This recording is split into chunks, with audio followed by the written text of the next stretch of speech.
I remember the day the silk stopped coming. Mama always said it wasn't real silk, just rayon, but I didn't care. It shimmered in the light like water, and every week Daddy brought home a bundle of offcuts from the textile mill, scraps the size of handkerchiefs, some with patterns, others plain. I sewed them into ribbons for my doll's hair or folded them into paper-thin bookmarks.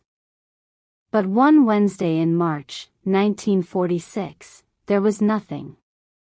No bundle in Daddy's hand.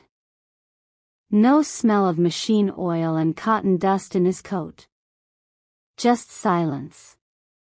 He came through the door slower than usual, nodded to Mama, and hung his hat on the peg. He didn't kiss her cheek. He didn't even set down his lunch tin, just stood in the doorway like someone waiting for a train that wasn't coming. Mama wiped her hands on her apron and said, "It's starting?" He nodded once. "Tomorrow." They didn't explain anything to me.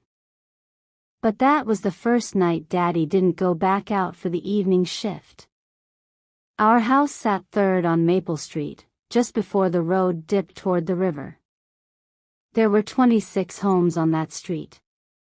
I counted them one day when I was supposed to be delivering pies with Mama.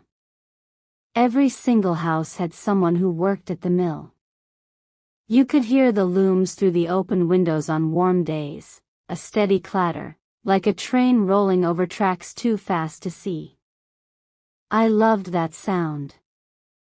It meant things were moving. That people had work. That Daddy would come home with something in his hand.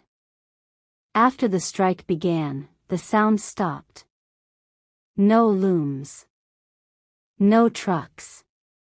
No train whistles. Just whine through the trees and the low moan of an occasional radio. At school, Miss Henderson told us not to worry. "The grown-ups are just having a disagreement," she said. "But soon everything will be back to normal." But I could see the worry behind her eyes. She wore the same dress 3 days in a row that week. Her hair didn't look brushed. At recess, Tommy Jenkins said his dad called the Union men thieves. Maggie Odell said her mother cried when she couldn't find butter at the store. And Freddie Blake said the whole country was falling apart. I didn't believe him.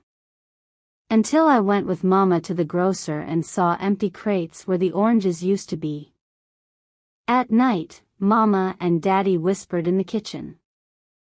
They thought I was asleep, but our walls were thin, and my bed sat just beneath the vent. "She's too young to understand," Mama said. "She's not blind," Daddy replied. "The mill's closed. The food's thinner. That's all she needs to know." I curled tighter under the blanket and stared at the ceiling, tracing cracks that hadn't been there the year before. The next Sunday, we went to church as usual, but the pews were only half full. Mr. Langston, the preacher, said prayers for stability, strength, and wisdom for those leading negotiations. I didn't know what that meant, but he didn't mention the war. He always used to. That was the first time I realized the war might be over for the country. But not yet for our street. Later that week, I saw Daddy on the porch, sitting in a chair he normally used only for summer evenings. He had his hands folded on his lap like he was in church. I brought him a glass of water. "Thank you, sweetheart," he said, voice low. I sat on the step next to him. "What does a strike mean?" I asked. He looked out at the street. "It means people are standing still, so things can move again." "That doesn't make sense." "No," he said. "It doesn't. Not yet." On the 10th day of the strike, Mama started cutting the old curtains into squares for dishcloths. On the 15th, we stopped heating the whole house, just the kitchen in the morning, and the bedroom before bed. And on the 20th day, Daddy didn't speak at all. He sat at the table in silence, his fork untouched. When Mama asked if he wanted more tea, he shook his head once, like it hurt to do even that. One afternoon, I walked with Mama to deliver a pie to Mrs. Esposito. She'd fallen and bruised her hip. On the way back, we passed the mill. The chain-link gate was locked. A sign hung on it, swaying in the wind. No contract, no work. Mama took my hand tighter. When we got home, I asked her if she was scared. She didn't lie. Yes. That night, I looked in the drawer where I kept the silk scraps. There were 11 left. I picked one with little blue roses and tied it in my hair. It felt too light. Like it remembered being part of something bigger. The 31st day of the strike came with sleet. Thin lines of frozen rain scratched the windows like they were trying to get in. Mama wrapped towels around the base of the kitchen door, and Daddy lit the stove with matches that had gone soft at the tips. We had one log left and half a sack of coal. Mama said we'd save it for night. She made bread with baking soda and vinegar instead of yeast. It didn't rise right. We ate it anyway. I asked if we could visit Grandma in Harrisburg.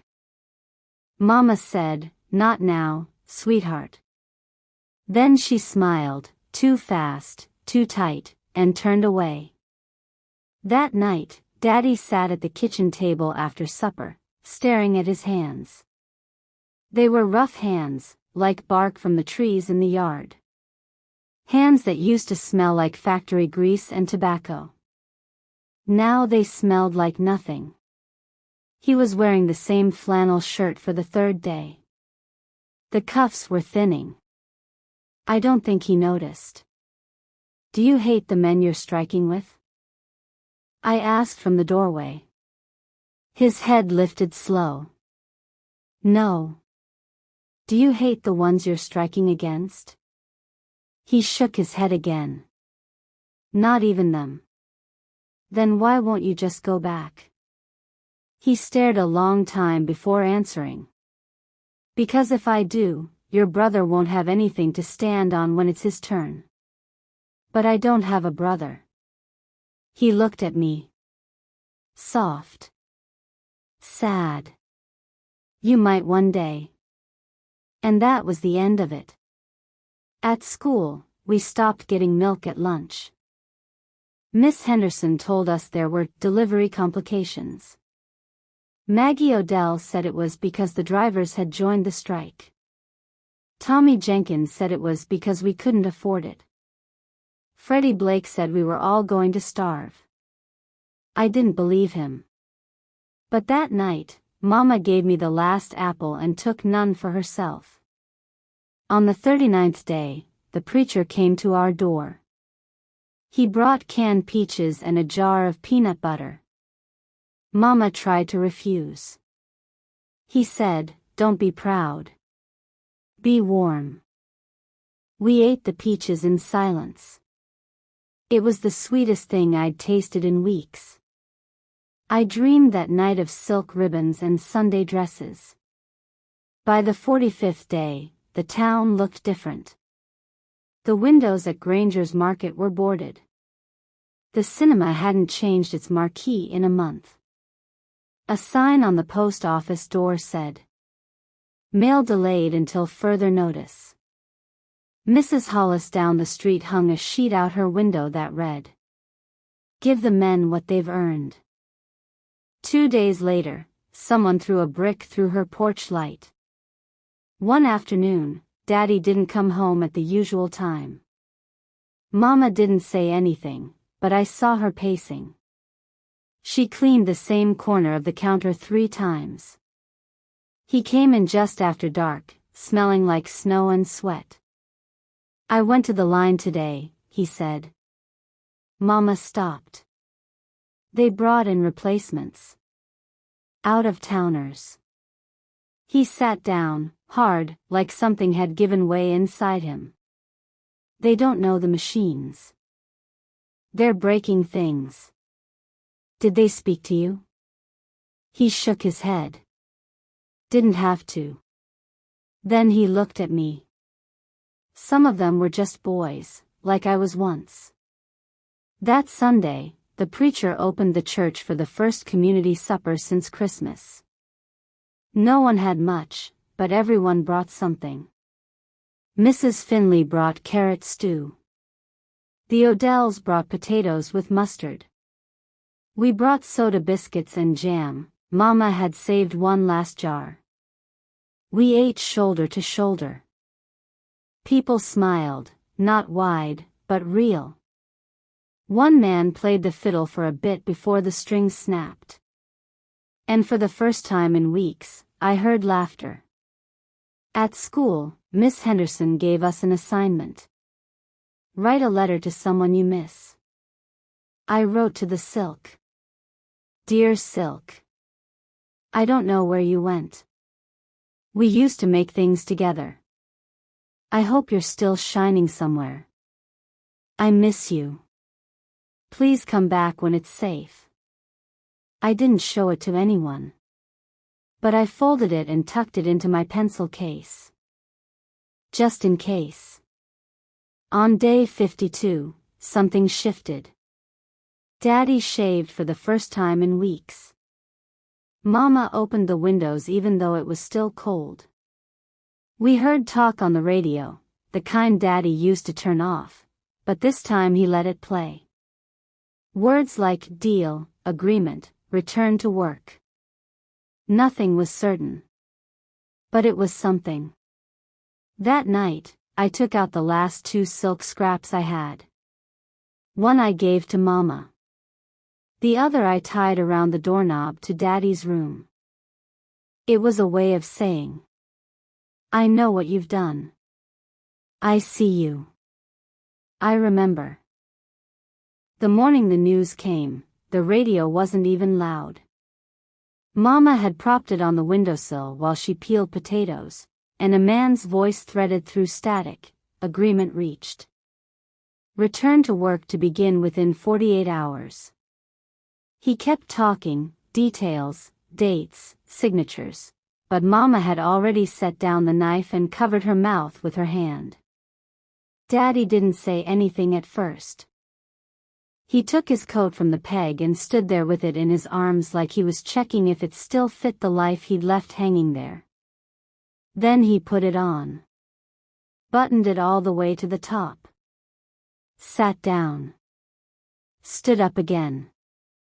We'll see, he said finally. Not doubtful, careful. That day didn't feel like celebration. It felt like thaw. People came onto porches and didn't wave, they nodded. Mr. Hollis fixed his porch light. Mrs. Finley swept her steps even though the wind would undo it.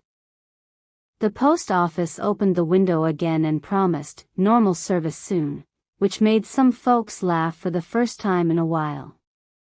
At church that evening, the preacher prayed shorter than usual. For work that pays fair and hands that come home safe, he said. Everyone hummed their amen like they were testing their voices. The next morning, Daddy got up before sun and laid out his clothes the way he used to, shirt smoothed, cuffs straight, union button pinned. He shaved slow. Mama ironed a handkerchief till the corner was sharp as a fold in paper. I sat on the edge of the bed and watched him knot his tie. Want me to walk with you to Maple and 2nd? I asked. He nodded. Just to the corner. We reached the intersection where the mill road begins. Men were already there, boots on gravel, hats tugged low. Some had red eyes. Some had new coats bought on credit they hoped would make sense again. The air smelled like raw morning and ash. The gates were still chained. The foreman came at 7 with a clipboard, then the plant manager with a face like he'd been up all night. The union steward read from a paper. No speeches. Just paragraphs. A few cents more an hour. A promise about safety checks. Seniority recognized. Back pay reviewed. Not everything they wanted. Enough to open the gates. When the chain fell, no one cheered. They just moved forward. Daddy squeezed my shoulder once. Home by supper, he said, and joined the line. If you've never heard a mill wake up after a long sleep, you might not know what it does to a street. First came the whistle, thin and stubborn, like a bird that refused to migrate. Then a rumble in the ground as the belts took, a cough from the boilers, a faint tick that turned into a steady clatter. Windows on Maple Street filled with faces. Dogs tilted their heads. The noise didn't scare me. It braided the day together. Mama and I went home and cleaned like company was coming. She opened every curtain. We aired quilts. She set the good plates on the table for no good reason. At noon, she packed a tin with the last biscuits and a slice of cold potato pie and sent me to the gate. Men came out in 2s and 3s for the lunch whistle, talking in low voices. I found Daddy by the fence. He looked taller than he had in months, and older too. How is it? I asked. Loud, he said. He took the tin and ate without sitting. Some machines need coaxing. Some boys need teaching. We'll get there. Replacements? I asked. A few stayed, he said. Most left when they saw the lines. We'll teach the ones who remain. They work too. He didn't sound bitter. Just tired. When the whistle sent him back, he bent down so we were face to face. Thank your mother for the pie, he said. Tell her the foreman looked at it like church. By the weekend, Maple Street had a rhythm again. The grocer opened 3 days instead of 2. Milk came back in bottles that clinked like forgiveness on the stoop. At school, Miss Henderson changed the blackboard calendar on time and brought us milk at lunch without making a speech about it. Not everything returned. Prices were higher. The cinema raised the evening ticket by a nickel. Mrs. Esposito's hip never quite healed right. The Odells packed and moved to Pittsburgh where someone's cousin said the steel was steadier than cloth. People whispered that the union would call another strike, if they had to. People whispered that the company would lock out, if they had to. Whispers travel faster than buses. But the clatter held. And that mattered. A week later, Daddy came home with a small bundle in his hand. A habit returning. Nothing much, he said, setting it on the table like it might break. Scraps from the floor. I unwrapped it slow. Rayon, not silk, Mama would remind me, but to me it was all the same. Thin pieces with dull shine, pale blues and soft green, a square with tiny herringbone that looked like grown-up clothes cut to doll size. Not as much as before, Daddy said. They're tighter about waist. It's enough, I said, and meant it. I sewed 2 scraps together that night while Mama hemmed a dress she'd saved for after. We didn't talk about the strike. We didn't talk about what hadn't come back. We just worked with what we had and let the needle keep time. Spring folded into summer. The mill settled. Hands found their pace again. Daddy brought home stories instead of silence, how the second shift learned a new safety drill, How the steward leaned too close to a belt and almost lost his hat. How the foreman, the same one who'd read the rules like they were medicine, started saying, "Good night," at the end of the day. On a Saturday, the union held a picnic in the park by the river. Long tables. Paper hats. Kids running with the kind of speed adults envy. The men ate and argued and laughed. Wives compared recipes and pay stubs. Someone played a fiddle that didn't snap this time. The preacher came and didn't pray. He ate a hot dog and told a joke. It felt like a town rehearsing being itself. I followed Daddy down to the water where he skipped a flat stone. It jumped 3 times and sank. "Think there'll be another strike?" I asked. "Someday," he said. He put a hand on my shoulder. "But not today." We watched the river go by, carrying things it didn't brag about carrying. One night near the end of August, I couldn't sleep. Heat had set itself on the house and wouldn't move. I got up and went to the window. Maple Street was quiet in the good way. Far off, the mill hummed like a big animal asleep. I opened my drawer and found the very last silk scrap from before, blue roses, edges fraying. I tied it around the knob of my window and let it hang there. The rayon from the new bundle lay beside it, small and neat and enough. Mama came in, drowsy, and leaned on the doorframe. "Hot?" she asked. "A little," I said. She looked at the scrap on the knob and smiled. "Looks like a flag." "Of what?" I asked. "Staying," she said.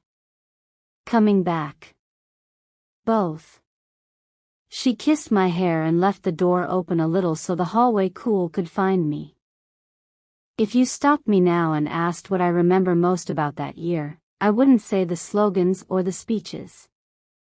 I'd say the sound of the looms starting up after, and Daddy's hands taking the lunch tin through the fence, and the way Mama's face changed when the radio said the word agreement like a promise you don't want to trust but do anyway. I'd say the quiet that wasn't empty anymore. I'd say the day the silk came back, not as much, not as bright, but enough to make a ribbon, enough to mark a page, enough to make a girl keep a promise to remember. The street found its sound again. We learned to live with the part that didn't return. And every so often, when the light hits just right, the ribbon on my window still shimmers like water. The mills don't last forever. But some days do.